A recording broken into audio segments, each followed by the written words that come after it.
Inilunsad kahapon ng Kamara de Representantes sa pamumuno ni Speaker Faustino Bogie III ang programang Alagang Kongreso, isang komprehensibong sistema ng pag-aalaga na nakatuon sa mga empleyado, retirado at publiko. Sinabi ni House Majority Leader Ferdinand Alexander Sandro Marcos na ang programa ay naglalayong ipakita na ang mabuting serbisyong publiko ay nagsisimula sa pag-aalaga sa mga taong nasa loob ng institusyon. Binubuo ang Alagang Kongreso ng tatlong pangunahing bahagi. Una, ang dakilang yugto para sa mga retiradong empleyado ng sekretariat na magbibigay ng mga programa sa kalusugan, pagkatuto at kabuhayan.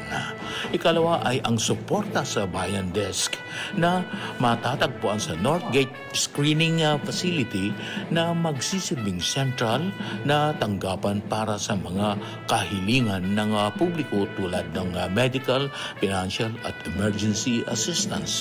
At ang pangatlo ay ang EDSREP Executive Check-up Program na nagbibigay ng komprehensibong serbisyong medical para sa mga miyembro ng Kamara, opisyal at mga empleyado. Sa ilalim ng programang ito, maaaring umabot sa 70,000 piso ang health coverage para sa mga mambabatas habang 60,000 piso naman para sa mga opisyal at 30,000 piso sa mga empleyado at staff.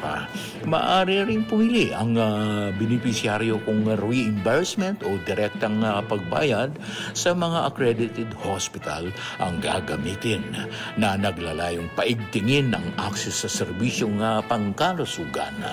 Sinabi naman ni House Secretary General Attorney Cheloy Velicaria Garafil na ang programa ay sagot sa karaniwang problema ng pagpapaliban ng check-up dahil sa gastos at abala. Binigyang diin ng mga pinuno ng Kamara na ang Alagang Kongreso ay hindi lamang simbolikong programa kundi isang konkretong hakbang upang maisabuhay ang pag-aalaga sa loob at labas ng institusyon.